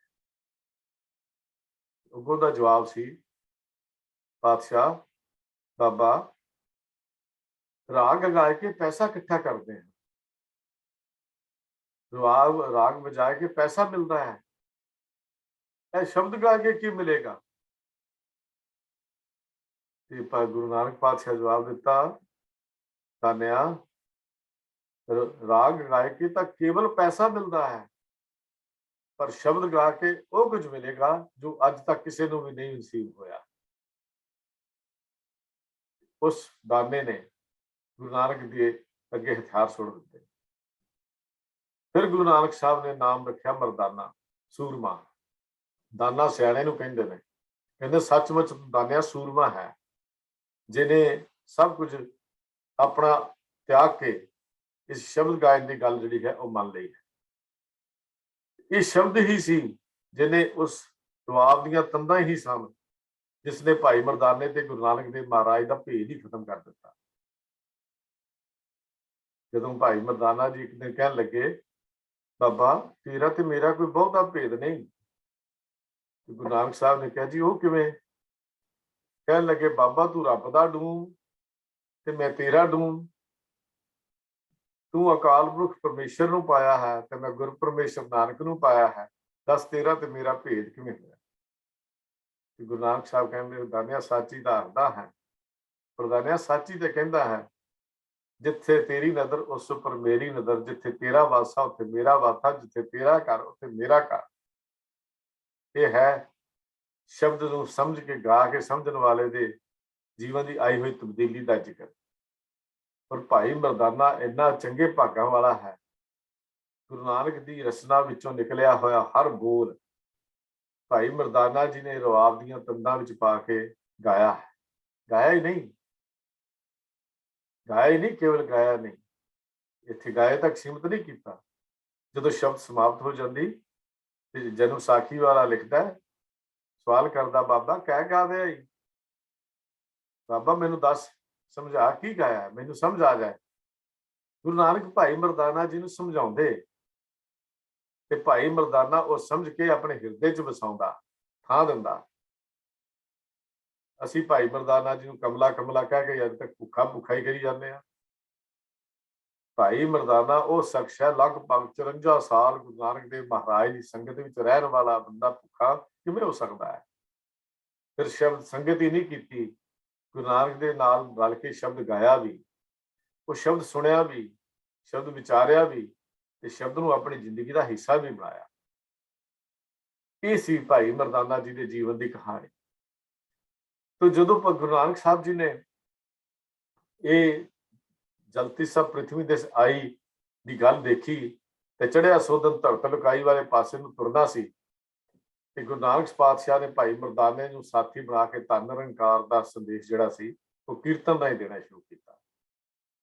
गुरु जी ने पंजाब दीयां 12 दरियावां दे कंढियां ते जंगलों दीयां मीरां बेनियां दे विच, मारूथलां दे विच, कंदरां विच, पहाड़ां विच, भारत के तीर्थां दे उत्ते, अरब, ईरान, काबल, तिब्बत, सिक्किम, भूटान, किहड़े देश हैं जिथे गुरु नानक पातशाह जी ने इस कीर्तन नाल लोकां दा मन नहीं मोया। वो साज वजाउंदा है, भाई मरदाना ते गुरु नानक शब्द गाउंदे, लोग खिच्चे जांदे। इस कीर्तन ने सज्जन वर्गिਆਂ ਨੂੰ ठग्गां ਨੂੰ सज्जन बना दिता है, टोडे राक्षस वर्गे बंदिਆਂ ਨੂੰ इंसान बना दिता है, मलक भागो वाले जालम दे भाग खोल दिते, लालो वर्गे गरीब दे भाग जगा दिते, ਨੂਰ शाह जादूगरनी ਨੂੰ अपना सिख बना लिया, हमजा गौस वर्गे पीर दी हौमे ਨੂੰ दूर कर दिता ते वली कंधारी वर्गे कठोर चित्तां ਨੂੰ गुरु नानक देव पातशाह ने शब्द नाल मोम कर दिता, कीर्तन नाल मोम कर दिता। कमाल दी गल है, कमाल दी बात है। जदों सतगुरु पातशाह जी ये गल करते तो फिर कहते से अपने आप को कहते कि कंन सन, हुण ढाडी बेकार कारे लाया, मैं तो ढाडी हाँ, ਮੈਨੂੰ ਉਹਨੇ ਇਸ ਕਾਰ ਚ ਲਾਇਆ ਹੈ। ਮਰਦਾਨੇ ਪਾਸੋਂ ਕੀਰਤਨ ਸੁਣ ਕੇ ਹੀ ਗੁਰੂ ਨਾਨਕ ਜੀ ਨੇ ਉਸਨੂੰ ਭਾਈ ਮਰਦਾਨੇ ਦੀ ਪਦਵੀ ਦਿੱਤੀ ਸੀ ਵੀ ਮੇਰਾ ਭਾਈ ਹੈ, ਜਿਹਨੂੰ ਲੋਕ ਬਰਾਸੀ ਕਹਿੰਦੇ ਸਨ। ਗੁਰੂ ਨਾਨਕ ਦੇਵ ਪਾਤਸ਼ਾਹ ਨੇ ਉਹਨੂੰ ਆਪਣਾ ਭਾਈ ਦਾ ਕਹਿਤਾ, ਮੇਰਾ ਭਰਾ ਹੈ। ਜੇ ਗੁਰੂ ਅੰਗਦ ਦੇਵ ਮਹਾਰਾਜ ਦੇ ਦਰਬਾਰ ਨੂੰ ਦੇਖਦੇ ਹਾਂ, ਭਾਈ ਸਾਧੂ ਤੇ ਭਾਈ ਬਾਦੂ ਕੀਰਤਨ ਦੀ ਸੇਵਾ ਨਿਭਾਉਂਦੇ ਸਨ। ਗੁਰੂ ਅਮਰਦਾਸ ਸਾਹਿਬ ਕੀਰਤਨ ਦੇ ਬਹੁਤ ਰਸੀਏ ਸਨ। ਆਪਨੇ ਬਾਣੀ ਰਾਗ ਵਿੱਚ ਜਦੋਂ ਉਚਾਰਨ ਕੀਤੀ ਤੇ ਸਰਦਾ ਬਣਵਾਇਆ। ਚੌਥੀ ਪਾਤਸ਼ਾਹੀ ਦੇ ਸਮੇਂ ਵੀ ਕੀਰਤਨ ਹੁੰਦਾ ਸੀ। ਇਤਿਹਾਸ 'ਚ ਲਿਖਿਆ ਮਿਲਦਾ ਹੈ ਕਿ ਇੱਕ ਦਿਨ ਇੱਕ ਜੋਗੀ ਗੁਰੂ ਰਾਮਦਾਸ ਜੀ ਦੇ ਪਾਸ ਆਇਆ। ਸੰਗਤ ਸਾਵਧਾਨ ਹੋ ਕੇ ਕੀਰਤਨ ਸੁਣਦੀ ਸੀ। ਸਾਰਿਆਂ ਦੀ ਸੁਰਤ ਵਾਹਿਗੁਰੂ ਦੇ ਨਾਲ ਜੁੜੀ ਹੋਈ ਸੀ। ਸਹਿਜਯੋਗ ਦੀ ਅਵਸਥਾ ਜਿਹਨੂੰ ਅਸੀਂ ਕਹਿ ਸਕਦੇ ਹਾਂ, ਇਹਨੂੰ ਸਹਿਜਯੋਗ ਦੀ ਅਵਸਥਾ ਕਹਿੰਦੇ ਹਾਂ। ਸਿੱਖ ਰਸਨਾ ਨਾਲ ਬਾਣੀ ਪੜ੍ਹਦੇ ਨੇ, ਨੇਤਰਾਂ ਨਾਲ ਸਤਿਗੁਰੂ ਦੇ ਦਰਸ਼ਨ ਕਰਕੇ ਨਿਹਾਲ ਹੋਈ ਜਾਂਦੇ ਨੇ। ਕੰਨਾਂ ਨਾਲ ਕੀਰਤਨ ਸੁਣਦੇ ਹਨ, ਮਨ ਕਰਕੇ ਸ਼ਬਦ ਵੀ ਜੁੜੇ ਹੋਏ ਹਨ। ਕੰਨਾਂ ਨਾਲ ਕੀਰਤਨ ਸੁਣਦੇ ਨੇ, ਆਵਾਜ਼ ਸੁਣਦੇ ਨੇ, ਤੇ ਮਨ ਜਿਹੜਾ ਹੈ ਉਹ ਸ਼ਬਦ ਨਾਲ ਜੁੜਿਆ ਹੋਇਆ। ਜੋਗੀ ਨੇ ਪ੍ਰਸ਼ਨ ਕਰਤਾ, ਮਹਾਰਾਜ ਆਪ ਦੇ ਦਰਬਾਰ ਵਿੱਚ ਕੋਈ ਸਿੱਖ ਯੋਗ ਅਭਿਆਸ ਤਾਂ ਕਰਦਾ ਨਹੀਂ ਹੈ, ਕੋਈ ਯੋਗ ਅਭਿਆਸ ਤਾਂ ਕਰ ਨਹੀਂ ਰਿਹਾ।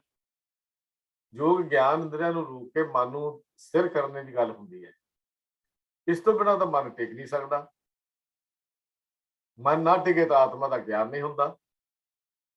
ਗਿਆਨ ਤੋਂ ਬਿਨਾਂ ਤਾਂ ਮੁਕਤੀ ਨਹੀਂ ਹੁੰਦੀ। ਦੱਸੋ ਇਹਨਾਂ ਦੀ ਕਲਿਆਣ ਕਿਵੇਂ ਹੋਏਗੀ?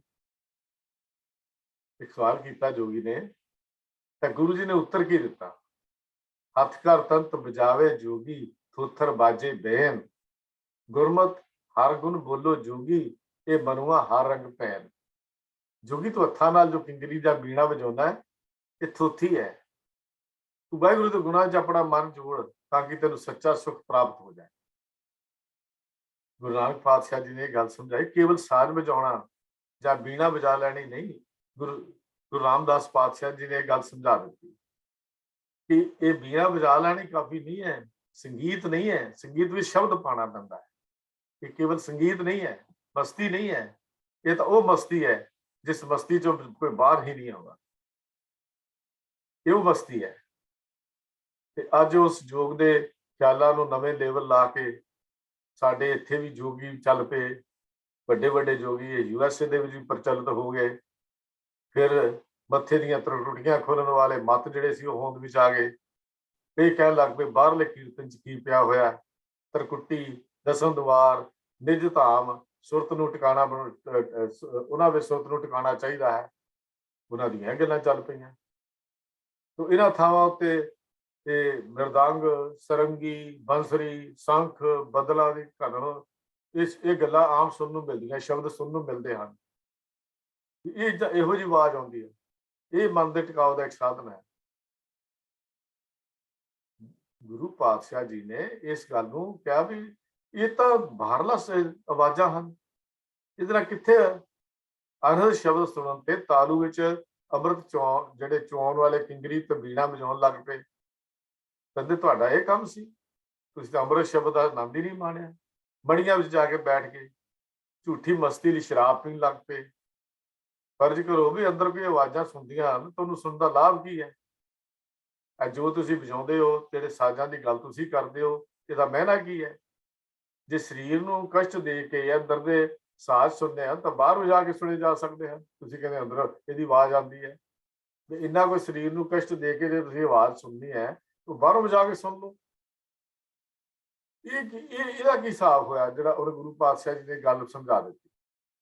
ਤੇ ਗੁਰੂ ਸਾਹਿਬ ਜੀ ਨੇ ਕੀਰਤਨ ਦੀ ਮਰਿਆਦਾ ਇਸੇ ਲਈ ਕਾਇਮ ਕੀਤੀ ਕਿ ਰਾਗ ਜਾਂ ਸਾਜ਼ਾਂ ਦੀ ਸੁਰ ਨਾਲ ਆਕਰਸ਼ਿਤ ਹੋਏ, ਫਿਰ ਬਾਣੀ ਨਾਲ ਮਿਲਾ ਕੇ ਪੜ੍ਹਨ ਦੇ ਨਾਲ ਉਹਦੇ ਉੱਚੇ ਭਾਵਾਂ ਦੇ ਮਗਰ ਜਾ ਕੇ ਵਾਹਿਗੁਰੂ ਵਿੱਚ ਲੀਨਤਾ ਹੋ। ਇਸ ਲਈ ਹਠਯੋਗ ਜਾਂ ਕਠਨ ਸਾਧਨ ਕਰਨ ਦਾ ਨਾਮ ਕੀਰਤਨ ਨਹੀਂ ਰੱਖਿਆ ਗਿਆ। ਕੀਰਤਨ ਕੋਈ ਹਠਯੋਗ ਦਾ ਨਾਮ ਨਹੀਂ ਹੈ। ਕੀਰਤਨ ਤਾਂ ਉਸ ਆਨੰਦ ਦਾ ਹੈ। ਤੇ ਪੰਚਮ ਪਾਤਸ਼ਾਹ ਗੁਰੂ ਅਰਜਨ ਦੇਵ ਮਹਾਰਾਜ ਦੀ ਗੱਲ ਕਰਦੇ ਹਾਂ, ਕਮਾਲ ਦੇ ਕੀਰਤਨੀਏ ਸਨ। ਗੁਰੂ ਅਰਜਨ ਦੇਵ ਮਹਾਰਾਜ ਸਰੰਦਾ ਵਜਾਉਂਦੇ ਸਨ। ਸਰੰਦਾ ਆਪਣੀ ਬਾਣੀ ਰਾਗਾਂ ਵਿੱਚ ਲਿਖੀ ਸੱਤਾ ਬਲਵੰਡ ਆਪ ਜੀ ਦੇ ਦਰਬਾਰ 'ਚ ਕੀਰਤਨ ਕਰਦੇ ਸਨ। ਇੱਕ ਦਿਨ ਘਰੋਗੀ ਖਰਚ ਲਈ ਚੜ੍ਹਨ ਦੀ ਮਾਇਆ ਮੰਗੀ। ਮਹਾਰਾਜ ਨੇ ਦੇਣੀ ਪ੍ਰਵਾਨ ਕੀਤੀ। ਅਚਾਨਕ ਉਸ ਦਿਨ ਮਾਇਆ ਥੋੜੀ ਚੜੀ। ਭੇਟਾ ਜਿਹਨੂੰ ਕਹਿੰਦੇ ਘੱਟ ਹੋਈ। ਸੱਤਾ ਬਲਵਾਨ ਗੁੱਸੇ ਹੋ ਕੇ ਗੁਰੂ, ਮੈਂ ਸ਼ਾਰਟ ਚ ਗੱਲ ਕਰ ਰਿਹਾ, ਗੁੱਸੇ ਹੋ ਕੇ ਗੁਰੂ ਦਰਬਾਰ ਵਿੱਚ ਕੀਰਤਨ ਕਰਨ ਆਏ। ਪੰਚਮ ਪਾਤਸ਼ਾਹ ਆਪ ਉਹਨਾਂ ਦੇ ਘਰ ਚ ਚੱਲ ਕੇ ਗਏ।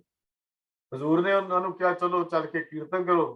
ਤੇ ਸੱਤੇ ਬਲਵਾਨਾਂ ਨੇ ਅੱਗੋਂ ਸਗੋਂ ਗੁਰੂ ਨਾਨਕ ਦੀ ਸ਼ਾਨ ਦੇ ਖਿਲਾਫ ਵੀ ਲਫ਼ਜ਼ ਬੋਲ ਦਿੱਤੇ, ਗੁਰੂ ਘਰ ਦੀ ਨਿੰਦਾ ਕੀਤੀ।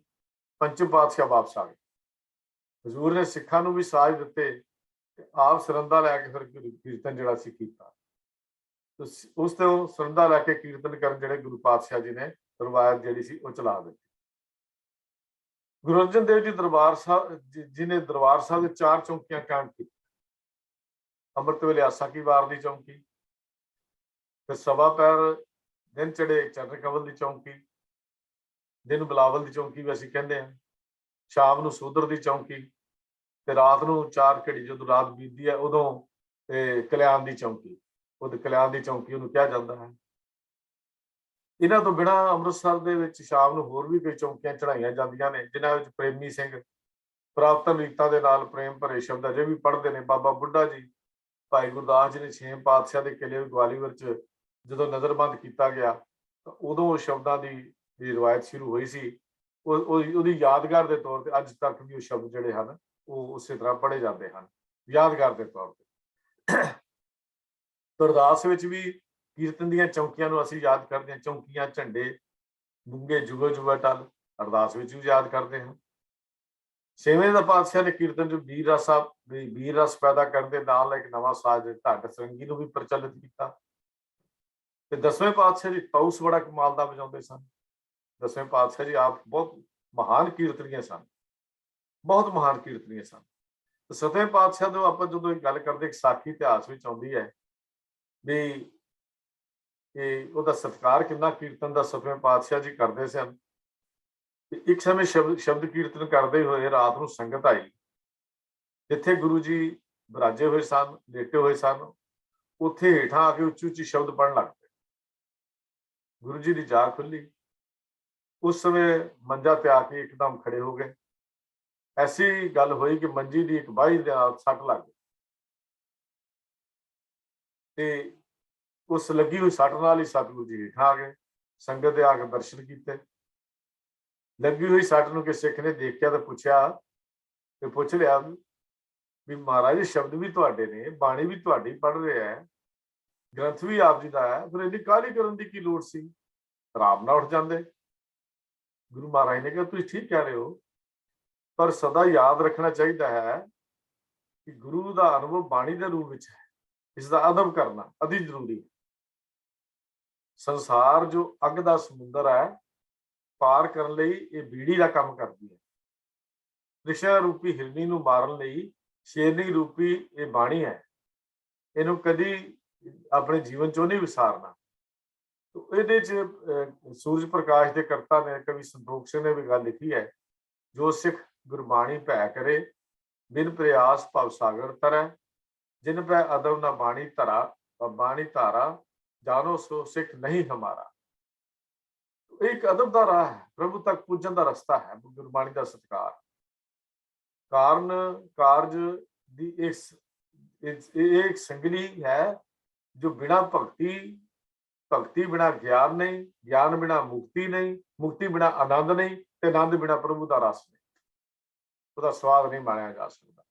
ਇੱਕ ਐਸਾ ਸਾਧਨ ਹੈ ਸਾਡੇ ਪਾਸ। ਠੀਕ ਹੈ, ਅਸੀਂ ਬਹੁਤ ਢਿੱਲੜ ਬੰਦੇ ਜਾ ਰਹੇ ਹਾਂ। ਅੰਮ੍ਰਿਤ ਵੇਲੇ ਵੀ ਸਾਡੇ ਅੰਦਰ ਗੁਰਬਾਣੀ ਦੀਆਂ ਧੁਨਾਂ ਪੈਂਦੀਆਂ ਹੋਣ, ਅਸੀਂ ਫਿਰ ਵੀ ਇਹ ਸੁੱਤੇ ਦੇ ਸੁੱਤੇ ਹੀ ਰਹਿੰਦੇ ਹਾਂ। ਇਹ ਠੀਕ ਹੈ, ਸਾਡੇ ਅੰਦਰ ਕੁਝ ਕਮਜ਼ੋਰੀਆਂ ਵੇਲੇ ਦੇ ਹਿਸਾਬ ਨਾਲ ਆਈਆਂ, ਸਮੇਂ ਦੀ ਚੇਂਜ ਦੇ ਨਾਲ ਵੀ ਆਈਆਂ, ਸਾਡੇ ਸੌਣ ਦੇ ਢੰਗ ਬਦਲ ਗਏ। ਲੇਕਿਨ ਖਾਸ ਕਰਕੇ ਗੁਰਬਾਣੀ ਦੇ ਸਤਿਕਾਰ ਦਾ ਸਾਨੂੰ ਬਹੁਤ ਜ਼ਿਆਦਾ ਖਿਆਲ ਰੱਖਣਾ ਚਾਹੀਦਾ ਹੈ। 2 ਸਤਿਕਾਰ ਹਨ, ਗੁਰਬਾਣੀ ਇੱਕ ਬਾਹਰਮੁਖੀ ਸਤਿਕਾਰ ਹੈ, ਇੱਕ ਗੁਰਬਾਣੀ ਦਾ ਅੰਤਰਮੁਖੀ ਸਤਿਕਾਰ ਹੈ। ਬਾਹਰ ਦਾ ਸਤਿਕਾਰ ਵੀ ਜ਼ਰੂਰੀ ਹੈ ਤੇ ਗੁਰਬਾਣੀ ਦਾ ਅੰਤਰਮੁਖੀ ਸਤਿਕਾਰ ਹੈ, ਗੁਰਬਾਣੀ ਪੜ੍ਹੀ ਹੋਈ ਨੂੰ ਹਿਰਦੇ 'ਚ ਵਸਾ ਕੇ ਉਹਤੇ ਅਮਲ ਕਰਨਾ। ਦੋਨੇ ਚੀਜ਼ਾਂ ਹੀ ਸਾਡੇ ਜੀਵਨ 'ਚ ਹੋਣੀਆਂ ਚਾਹੀਦੀਆਂ ਹਨ, ਜ਼ਰੂਰੀ ਹਨ। 10ਵੇਂ ਪਾਤਸ਼ਾਹ ਦੇ ਦਰਬਾਰ ਦੇ ਵਿੱਚ ਬੜੇ ਬੜੇ ਕਵੀ ਤੇ ਕੀਰਤਨੀਏ ਰਹਿੰਦੇ, ਰਾਗੀ ਰਹਿੰਦੇ ਸਨ। ਰਾਗੀ ਜਿਹਨੂੰ ਅਸੀਂ ਕਹਿੰਦੇ ਹਾਂ, ਰਾਗ ਗਾਉਣ ਵਾਲੇ ਵੀ ਰਹਿੰਦੇ ਸਨ। 52 ਕਵੀਆਂ ਦੀ ਗੱਲ ਅਸੀਂ ਸੁਣਦੇ ਹਾਂ। ਇੱਕ ਦਿਨ ਅਨੰਦਪੁਰ ਸਾਹਿਬ 'ਚ ਦੀਵਾਨ ਲੱਗਿਆ ਹੋਇਆ ਹੈ। ਇੱਕ ਸਿੱਖ ਅੰਮ੍ਰਿਤ ਵੇਲੇ ਪਾਠ ਕਰ ਰਿਹਾ ਸੀ कि दीवान च कीर्तनीय आ गए, उन्होंने आसा की वार का कीर्तन शुरू कर दिता। पाठ करने वाले सिंह ने कुछ थोड़ी जी अपने जिवें हुंदा भी मैं पाठ कर रहा ते इन्होंने कीर्तन शुरू करता। ਜਦੋਂ ਕੀਰਤਨ ਦਾ ਭੋਗ ਪੈ ਗਿਆ, ਸਮਾਪਤੀ ਹੋ ਗਈ, ਤਾਂ ਉਸਨੇ ਗੁਰੂ ਜੀ ਦੇ ਅੱਗੇ ਬੇਨਤੀ ਕੀਤੀ, ਮਹਾਰਾਜ ਸੱਚੇ ਪਾਤਸ਼ਾਹ, ਮੈਂ ਬਾਣੀ ਦਾ ਪਾਠ ਕਰ ਰਿਹਾ ਸੀ, ਉੱਤੋਂ ਇਹ ਕੀਰਤਨ ਆ ਗਏ, ਕੀਰਤਨੀਏ ਆ ਗਏ, ਇਹਨਾਂ ਨੇ ਕੀਰਤਨ ਸ਼ੁਰੂ ਕਰਤਾ। ਮੇਰਾ ਪਾਠ ਕਰਨਾ ਤਾਂ ਬੜਾ ਮੁਸ਼ਕਲ ਨਾਲ ਪੂਰਾ ਹੋਇਆ। ਇਹ ਦੋਸ਼ ਤਾਂ ਰਾਗੀਆਂ ਨੂੰ ਤਾਂ ਸਜ਼ਾ ਮਿਲਣੀ ਚਾਹੀਦੀ ਹੈ। ਇਸ ਗੱਲ ਦਾ ਸੁਣ ਕੇ ਜਵਾਬ ਜਿਹੜਾ ਦਿੱਤਾ ਕਲਗੀਧਰ ਪਾਤਸ਼ਾਹ ਜੀ ਨੇ, ਉਹ ਬੜੇ ਕਮਾਲ ਦਾ ਸੀ। ਇਹਨੂੰ ਵੀ ਸੂਰਜ ਪ੍ਰਕਾਸ਼ ਦੇ ਵਿੱਚ ਜਿਹੜਾ ਇਹ ਦਰਜ ਕੀਤਾ ਕਵੀ ਸੰਤੋਖ ਸਿੰਘ ਜੀ ਨੇ, ਉਹ ਆਪਣੇ ਲਫ਼ਜ਼ ਕਵੀ ਸੰਤੋਖ ਸਿੰਘ ਜੀ ਦੇ ਲਫ਼ਜ਼ ਹਨ, ਤੂੰ ਸੰਗਤ ਕੋ ਦੇਤ ਚਬੀਨੀ, ਜਿਸ ਤਰ੍ਹਾਂ ਤ੍ਰਿਪਤ ਹੋਏ ਹੈ ਚੀਨੀ, ਰਾਗੀ ਆਨ ਪ੍ਰਸਾਦ ਛਕਾਇਓ, ਵੱਡ ਭਾਗਣ ਕੋ ਬਹੁਤ ਤ੍ਰਿਪਤ ਆਇਓ, ਇਨ ਪਰ ਗੁਰ ਕੀ ਖੁਸ਼ੀ ਅਪਾਰਾ, ਕਲਯੁਗ ਕੀਰਤਨ ਨਾਮ ਆਧਾਰਾ। ਕਹਿਣ ਲੱਗੇ ਤੂੰ ਤਾਂ ਕੇਵਲ ਆਪ ਹੀ ਆਨੰਦ ਲੈ ਰਿਹਾ ਸੀ ਪਾਠ ਕਰਕੇ, ਪਰ ਇਹਨਾਂ ਨੇ ਜਦੋਂ ਕੀਰਤਨ ਦੀ ਇਹ ਸ਼ਹਿਬਰ ਲਾਈ, ਵਰਖਾ ਕੀਤੀ, ਤੇ ਜਿਹਨੇ ਵੀ ਕੀਰਤਨ ਸੁਣਿਆ ਉਹ ਸਾਰਿਆਂ ਨੂੰ ਤ੍ਰਿਪਤ ਕੀਤਾ। ਇਸ ਵਾਸਤੇ ਇੱਥੇ ਨਾ ਇਹਨਾਂ ਉੱਤੇ ਸਾਡੀ ਖੁਸ਼ੀ ਹੈ, ਇਹਨਾਂ ਨੂੰ ਸਜ਼ਾ ਨਹੀਂ ਦਿੱਤੀ ਜਾ ਸਕਦੀ। ਪਰ ਇੱਕ ਗੱਲ ਜ਼ਰੂਰੀ ਹੈ, ਸਿੱਖ ਰਹਿਤ ਮਰਿਆਦਾ ਵਿੱਚ ਜੋ ਦਰਜਾ ਵਿਦਾਲਨਾ ਦੀ ਗੱਲ ਕਰਦੇ ਆ ਕਿ ਸੰਗਤ ਵਿੱਚ ਇੱਕ ਸਮੇਂ ਕੇਵਲ ਇੱਕੋ ਚੀਜ਼ ਹੀ ਹੋ ਸਕਦੀ ਹੈ, ਉਹ ਤਾਂ ਸਿਰਫ ਸਮਝਾਉਣ ਦੇ ਲਈ ਇੱਕ ਸਾਖੀ ਨੂੰ ਉਦਾਹਰਨ ਬਣਾਇਆ ਗਿਆ, ਜੋ ਗੱਲ ਸਮਝਾਉਣ ਦੀ ਗੱਲ ਕੀਤੀ ਗਈ। ਤਾਂ ਦਸਮ ਪਾਤਸ਼ਾਹ ਜੀ ਨੇ ਆਪਣੀ ਬਾਣੀ ਰਾਮਕਲੀ, ਦੇਵਗੰਧਾਰ ਰਾਗਾਂ 'ਚ ਵਿਚਾਰਨ ਕੀਤੀ ਹੈ। ਰਿਆਸਤ ਮੰਡੀ ਵਿੱਚ ਦਸਮ ਪਾਤਸ਼ਾਹ ਦਾ ਇੱਕ ਬਹੁਤ ਵੱਡਾ ਰਵਾਬ ਪਿਆ ਹੋਇਆ ਹੈ। ਰਵਾਬ ਰਿਆਸਤ ਮੰਡੀ 'ਚ ਰਵਾਬ ਜਿਹਨੂੰ ਕਹਿੰਦੇ ਅਸੀਂ। ਅਨੰਦਪੁਰ ਸਾਹਿਬ ਦੇ ਜੰਗਾਂ ਦੇ ਸਮੇਂ ਜਦੋਂ ਇਤਿਹਾਸ ਇਹ ਕਹਿੰਦਾ ਹੈ ਵੀ ਸਰਸਾ ਦੇ ਕੰਢੇ ਦੇ ਉੱਤੇ ਸਤਿਗੁਰੂ ਨੇ ਜਦ ਘੋੜੇ ਦੀਆਂ ਬਾਗਾਂ ਨੂੰ ਖਿੱਚਿਆ ਤੇ ਕਹਿਣ ਲੱਗੇ, ਸਿੰਘੋ ਅੰਮ੍ਰਿਤ ਵੇਲਾ ਹੋ ਗਿਆ, ਅੱਜ ਅੰਮ੍ਰਿਤ ਦਾ ਵੇਲੇ ਦਾ ਦੀਵਾਨ ਇੱਥੇ ਹੀ ਲੱਗੇਗਾ, ਆਸਾ ਕੀ ਵਾਰ ਦੇ ਕੀਰਤਨ ਹੋਣਗੇ। ਔਰ ਕੀਰਤਨ ਹੋਏ, ਔਰ ਇੰਨੀ ਮੁਸ਼ਕਲ ਦੇ ਸਮੇਂ ਵੀ ਸਤਿਗੁਰੂ ਨੇ ਉਸ ਕੀਰਤਨ ਨੂੰ, ਆਸਾ ਕੀ ਵਾਰ ਦੇ ਕੀਰਤਨ ਨੂੰ ਬੰਦ ਨਹੀਂ ਕੀਤਾ। ਇਹਦਾ ਮਤਲਬ ਕੀਰਤਨ ਦੀ ਖਾਸ ਮਹਾਨਤਾ ਹੈ। ਸਿਆਣੇ ਗੱਲ ਕਹਿੰਦੇ ਨੇ ਕਿ ਤਲਵਾਰ ਤੇ ਨੇਜੇ ਦੀ ਤੋਂ ਕੌਮਾਂ ਦੀ ਕਿਸਮਤ ਬਣਦੀ ਹੈ, ਰਾਗ ਤੇ ਸਾਜ਼ਾਂ ਉੱਤੇ ਮੁੱਕ ਜਾਂਦੀ ਹੈ। ਕਈ ਸਿਆਣਿਆਂ ਦਾ ਖਿਆਲ ਹੈ ਵੀ ਇੱਕ ਤਲਵਾਰ ਤੇ ਨੇਜੇ ਤੋਂ ਕੌਮਾਂ ਦੀ ਕਿਸਮਤ ਬਣਦੀ ਹੈ, ਤੇ ਰਾਗ ਤੇ ਸਾਜ਼ਾਂ ਉੱਤੇ ਆ ਕੇ ਮੁੱਕ ਜਾਂਦੀ ਹੈ।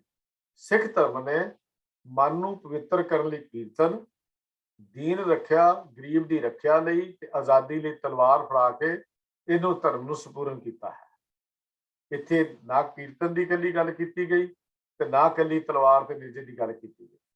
ਦੋਨਾਂ ਦਾ ਸੁਮੇਲ ਜਿਹੜਾ ਸੀ, ਸ਼ਸਤਰ ਤੇ ਸ਼ਾਸਤਰ ਦਾ ਸੁਮੇਲ ਜਿਹੜਾ ਸੀ, ਉਹ ਸਿੱਖ ਧਰਮ ਨੇ ਕੀਤਾ। ਅੱਜ ਪੱਛਮੀ ਪ੍ਰਭਾਵ ਦੇ ਕਾਰਨ ਸਾਡੇ ਕੀਰਤਨ ਦੀ ਮਰਿਆਦਾ ਵਿਗੜ ਗਈ ਹੈ। ਖਾਸ ਕਰਕੇ ਸਾਡੇ ਕੇਂਦਰੀ ਸਥਾਨਾਂ ਦੇ ਉੱਤੇ ਮੈਂ ਜਦੋਂ ਕੀਰਤਨ ਸੁਣਦਾ ਹਾਂ, ਕਈ ਵਾਰ ਤਾਂ ਆਪਣੇ ਇਸ ਤੋਂ ਲੱਗਦਾ ਵੀ ਇਹ ਨਾ ਵੀ ਸੁਣੀਏ ਤਾਂ ਗੱਡੀ ਜਿਹੜੀ ਚੱਲ ਸਕਦੀ ਹੈ, ਬਿਨਾਂ ਕੀਰਤਨ ਸੁਣਨ ਨੂੰ ਮਨ ਨਹੀਂ ਕਰਦਾ, ਕਿਉਂਕਿ ਆਨੰਦ ਨਹੀਂ ਆਉਂਦਾ। ਕਾਰਨ ਕੀ ਹੈ? ਵਿਰਾਗ ਦੀ ਅਲੋਪਤਾ ਹੈ। ਉਹ 'ਚੋਂ ਰਾਗ ਅਲੋਪ ਹੋ ਗਿਆ, ਬਿਲਕੁਲ ਸਿੱਧੀਆਂ ਤੇ ਟਿਊਨਾਂ ਜਿਹੀਆਂ ਲਾ ਕੇ ਫਿਲਮੀ ਟਿਊਨਾਂ ਦੇ ਉੱਤੇ ਕੀਰਤਨ ਜਿਹੜਾ ਹੈ ਉਹ ਕਰਨ ਦਾ ਅੱਜ ਮਰਿਆਦਾ ਵਿਗਾੜ ਦਿੱਤੀ ਗਈ। ਇਹਨਾਂ ਤਰਜ਼ਾਂ 'ਚ ਚਟਕ ਮਟਕ ਤਾਂ ਹੁੰਦੀ ਹੈ, ਪਰ ਪਿਆਰ ਨਹੀਂ ਹੁੰਦਾ। ਜਿੱਥੇ ਪਿਆਰ ਨਹੀਂ ਹੈ ਉੱਥੇ ਮਨ ਨਹੀਂ ਜੁੜੇਗਾ, ਜਿੱਥੇ ਪਿਆਰ ਨਹੀਂ ਹੈ ਉੱਥੇ ਮਨ ਨਹੀਂ ਜੁੜੇਗਾ। ਚਟਕ ਮਟਕ ਦੇ ਨਾਲ ਤੁਸੀਂ ਆਲਾ ਦੁਆਲਾ ਨੂੰ ਕਦੀ ਵੀ ਸ਼ਾਂਤ ਨਹੀਂ ਕਰ ਸਕਦੇ। ਕੀਰਤਨ ਦੀਆਂ ਪੁਰਾਤਨ ਜੋ ਰੀਤਾਂ ਹਨ, ਉਹਨਾਂ ਨੂੰ ਕਾਇਮ ਰੱਖਣ ਦੀ ਅੱਜ ਸਾਨੂੰ ਇੱਕ ਟਕਸਾਲ ਦੀ ਲੋੜ ਹੈ ਕਿ ਅਸੀਂ ਪੁਰਾਤਨ ਰੀਤਾਂ ਨੂੰ ਕਾਇਮ ਕਰ ਸਕੀਏ। ਅੱਜ ਵੀ ਤੁਸੀਂ ਬੰਗਲਾ ਸਾਹਿਬ ਚਲੇ ਜਾਓ, ਜਿਹੜੇ ਪੁਰਾਤਨ ਕੀਰਤਨੀਏ ਕਰਦੇ ਹਨ ਤੇ ਉਹਨਾਂ ਨੂੰ, ਤੇ ਜਿਹੜੇ ਅੱਜ ਨਵੇਂ ਕੀਰਤਨੀ ਆਏ ਹਨ, ਕਿਤੇ ਸੁਣ ਕੇ ਦੇਖ ਲਓ, ਜ਼ਮੀਨ ਤੇ ਅਸਮਾਨ ਦਾ ਫਰਕ ਸਾਨੂੰ ਨਜ਼ਰ ਆਏਗਾ। ਜੇ ਅੱਜ ਬੰਗਲਾ ਸਾਹਿਬ 'ਚ ਕਿਸੇ ਦਿਨ ਪੁਰਾਤਨ ਕੀਰਤਨੀਏ ਕੀਰਤਨ ਦੀ ਸੇਵਾ ਨਿਭਾਉਂਦੇ ਨੇ ਤੇ ਜਦੋਂ ਕੀਰਤਨ ਕਰਦੇ ਹਨ, ਉਦੋਂ ਕਿਆ ਕਮਾਲ ਦਾ ਆਨੰਦ ਉਸ ਕੀਰਤਨ ਦੇ ਵਿੱਚ ਆਉਂਦਾ ਹੈ। ਸੁਣ ਕੇ ਮਨ ਨੂੰ ਅੰਦਰ ਹੀ ਠੰਡ ਵਰਤਦੀ ਜਾਂਦੀ ਹੈ। ਗੁਰੂ ਜੀ ਨੇ ਇਸ ਰਾਗ ਸੰਬੰਧੀ ਆਪਣੀ ਰਾਏ ਵੀ ਗੁਰੂ ਰਾਮਦਾਸ ਮਹਾਰਾਜ ਨੇ ਪ੍ਰਗਟ ਕੀਤੀ ਹੈ। ਸ਼ਲੋਕ 12 ਤੇ ਵਧੀਕ ਵਿੱਚ, ਸਭਨਾ ਰਾਗਾਂ ਵਿੱਚ ਸੋ ਭਲਾ ਭਾਈ ਜਿਤ ਵਸਿਆ ਮਨ ਆਏ, ਰਾਗ ਨਾਦ ਸਭ ਸੱਚ ਹੈ, ਕੀਮਤ ਕਹੀ ਨਾ ਜਾਏ। तो ਕੀਰਤਨ ਲਈ ਰਾਗ ਨੂੰ ਪ੍ਰਵਾਨ ਕੀਤਾ ਗਿਆ, ਪਰ ਰਾਗ ਦਾ ਜਿਹੜਾ ਦੂਸਰਾ ਅੰਗ ਹੈ, ਨਿਰਤ ਨੂੰ ਕਬੂਲ ਨਹੀਂ ਕੀਤਾ। ਗੁਰਬਾਣੀ ਨੇ ਰਾਗ ਦੇ ਉਸ ਅੰਗ ਨੂੰ ਕਬੂਲ ਨਹੀਂ ਕੀਤਾ। ਨਿਰਤ ਦਾ ਮਤਲਬ ਕੀ ਹੈ? ਗਾਉਣ ਨਾਲ, ਲੈ, ਤਾਲ ਨਾਲ ਸਰੀਰਕ ਅੰਗਾਂ ਦੀ ਹਰਕਤ, ਇਹ ਕੇਵਲ ਕਲਾ ਹੈ। ਗੁਰਬਾਣੀ ਨੇ ਉਸ ਨੂੰ ਪ੍ਰਵਾਨ ਨਹੀਂ ਕੀਤਾ। ਸਿੱਖ ਸੰਗਤ ਵਿੱਚ ਕੀਰਤਨ ਦੀ ਮਰਿਆਦਾ ਕਾਇਮ ਕੀਤੀ ਗੁਰੂ ਪਾਤਸ਼ਾਹ ਜੀ ਨੇ, ਪਰ ਨਿਰਤਕਾਰੀ ਨੂੰ ਪ੍ਰਵਾਨ ਨਹੀਂ ਸੀ ਕੀਤਾ। ਅੱਜ ਸਾਡੇ ਕੀਰਤਨ ਕਰਨ ਦੇ ਢੰਗ 'ਚ ਜਿਹੜੇ ਹਨ ਉਹ ਬਹੁਤ ਸਾਰੀਆਂ ਕਮੀਆਂ ਆ ਗਈਆਂ, ਵੱਖਰਾ ਵਿਸ਼ਾ ਹੈ। ਤਾਂ ਮੈਂ ਸਿਰਫ ਇੰਨੀ ਕੁ ਬੇਨਤੀ ਕਰਨੀ ਚਾਹੁੰਦਾ ਹਾਂ ਕਿ ਕੀਰਤਨ ਜਿਹੜਾ ਹੈ ਉਹ ਇੱਕ ਸਾਡੇ ਆਤਮਿਕ ਠੰਡਕ ਦਾ ਇੱਕ ਸੋਮਾ ਹੈ। ਕੀਰਤਨ ਦੇ ਵਿੱਚ ਅੱਜ ਕੀ ਹੋਣਾ ਚਾਹੀਦਾ ਹੈ, ਕਿਹੜੀਆਂ ਚੀਜ਼ਾਂ ਦੀ ਲੋੜ ਹੈ, ਇੱਕ ਅਲੱਗ ਵਿਸ਼ਾ ਹੈ ਜਿਹਦੇ ਬਾਰੇ ਕਿਤੇ ਵੱਖਰੇ ਵਿਸ਼ੇ 'ਚ ਅਸੀਂ ਵਿਚਾਰ ਕਰਾਂਗੇ। ਪਰ ਇੰਨੀ ਗੱਲ ਜ਼ਰੂਰ ਕਰਨੀ ਚਾਹੁੰਦੇ ਹਾਂ ਕਿ ਕੀਰਤਨ ਜਿਹੜਾ ਹੈ ਇਹ ਇੱਕ ਆਤਮਿਕ ਆਨੰਦ ਦਾ ਸੋਮਾ ਹੈ। ਇਹਦੇ ਵਿੱਚ ਧੁਨੀ ਵਿੱਚ ਜਿਹੜਾ ਪਿਆਰ ਹੈ, ਇਸ ਕੀਰਤਨ ਦੇ ਵਿੱਚ ਜਦੋਂ ਪਿਆਰ ਹੈ ਤੇ ਉਹਦਾ ਆਨੰਦ ਸ਼ਾਇਦ ਅਸੀਂ ਹੋਰ ਨਹੀਂ ਕਿਤੇ ਲੈ ਸਕਦੇ। ਪਰ ਇੱਕ ਗੱਲ ਮੈਂ ਬੇਨਤੀ ਹੋਰ ਥੋੜੀ ਜਿਹੀ ਕਰਨੀ ਚਾਹੁੰਦਾ ਕਿ ਜਦੋਂ ਆਮ ਤੌਰ ਤੇ ਕਈ ਵਾਰੀ ਅਸੀਂ ਦੇਖਦੇ ਹਾਂ ਕੀਰਤਨ ਕਰਦਿਆਂ ਸਾਡੇ ਵਿੱਚ ਵੀ ਕੁਝ ਕਮੀਆਂ ਆ ਗਈਆਂ ਕਿ ਕੀਰਤਨ ਦੇ ਵਿੱਚ ਕੁਝ ਹੋਰ ਚੀਜ਼ਾਂ ਪੜ੍ਹਨ ਲੱਗ ਪੈਣਾ, ਕੱਚੀ ਕਵਿਤਾ ਦੇ ਕੀਰਤਨ ਕਰਨ ਲੱਗ ਪੈਣਾ, ਜਾਂ ਵਾਹਿਗੁਰੂ ਦਾ ਗੁਰੂ ਮੰਤਰ ਦਾ ਜਾਪ ਕਰਨਾ ਉਹਨੂੰ ਬੜਾ ਚੌਖਾ ਲੱਗਦਾ। ਉਸ ਵੇਲੇ ਫਿਰ ਸਿਰ ਨੂੰ ਕਿਸੇ ਢੰਗ ਨਾਲ ਹਿਲਾਉਣਾ, ਕਿਸੇ ਢੰਗ ਨਾਲ ਅਸੀਂ ਕਰਨਾ, ਇਹ ਲੋਕਾਂ ਨੂੰ ਦਿਖਾਉਣ ਤੋਂ ਇਲਾਵਾ ਮੈਨੂੰ ਲੱਗਦਾ ਨਹੀਂ ਉਹਦੇ 'ਚ ਕੁਝ ਹੋਰ ਆਨੰਦ ਹੋਏਗਾ। ਜਦੋਂ ਕੋਈ ਪ੍ਰੇਮੀ, ਜਦੋਂ ਕੋਈ ਪੰਚੇ ਸ਼ਬਦ ਵਜੇ ਮਤ ਗੁਰਮਤਿ ਵਡਭਾਗੀ ਅਨਹਦ ਵੱਜਿਆ, ਜਾਂ ਅਜੇਰ ਸ਼ਬਦ ਧੁਨਾ ਜਿਨ੍ਹਾਂ 'ਚ ਨਾਮ ਦਾ ਅੱਖਰ ਆ ਜਾਂਦਾ, ਤਾਂ ਅਸੀਂ ਝੱਟ ਦੂਜੀ ਧੁਨੀ ਕੀਰਤਨ ਛੱਡ ਕੇ, ਸ਼ਬਦ ਛੱਡ ਕੇ ਲਾਉਣ ਲੱਗ ਪੈਂਦੇ ਹਾਂ। ਜਦੋਂ ਜੋੜੀ ਵਜਾਉਣ ਵਾਲਾ ਪ੍ਰੇਮੀ ਉਹ ਜੋ ਜੋੜੀ ਦੇ ਪੁੜੇ ਤੇ ਹੱਥ ਮਾਰਨੇ ਬੰਦ ਕਰ ਦਿੰਦਾ ਤਾਂ ਸਾਡੇ ਜਿਹੜਾ ਉਹ ਆਵਾਜ਼ ਵੀ ਜਿਹੜੀ ਹੈ ਉਹ ਬੰਦ ਹੋ ਜਾਂਦੀ ਹੈ। ਇਹਦਾ ਮਤਲਬ ਸਾਡਾ ਧਿਆਨ ਉਸ ਸ਼ਬਦ ਵਿੱਚ ਨਹੀਂ ਸੀ, ਸਾਡਾ ਧਿਆਨ ਤਾਂ ਜੋੜੀ ਦੇ ਉੱਤੇ ਵੱਜ ਰਹੇ ਠਾ ਠਾ ਦੇ ਹੱਥਾਂ ਵਿੱਚ ਹੈ। ਜਿੱਥੋਂ ਆਵਾਜ਼ ਆਈ ਤੇ ਨਾਲ ਹੀ ਸਾਡਾ ਸਿਰ ਵੀ ਵੱਜਣਾ ਜਿਹੜਾ ਹੀ ਬੰਦ ਹੋ ਗਿਆ। ਤਾਂ ਕੀਰਤਨ ਦੇ ਅੰਦਰ ਅਨਹਦ ਸ਼ਬਦ ਜਿਹੜਾ ਹੈ ਉਹਦੀ ਧੁਨ ਇਹਨਾਂ ਚੀਜ਼ਾਂ ਨਾਲ ਨਹੀਂ ਜਗਦੀ, ਉਹ ਸ਼ਬਦ ਵਿੱਚੋਂ ਜਗੇਗੀ। ਸ਼ਬਦ ਦੇ ਆਨੰਦ ਲੈਣਾ ਹੈ, ਹਿਰਦੇ 'ਚ ਪ੍ਰੇਮ ਦੀ ਕਣੀ ਚਾਹੀਦੀ ਹੈ। ਨਾਮ ਸਿਮਰਨ ਨੂੰ ਕੀਰਤਨ ਰੂਪ ਵਿੱਚ ਪ੍ਰਗਟਾਉਣ ਵਾਲੇ ਹਿਰਦੇ ਵਿੱਚ ਪ੍ਰੇਮ ਦੀ ਕਣੀ ਚਾਹੀਦੀ ਹੈ।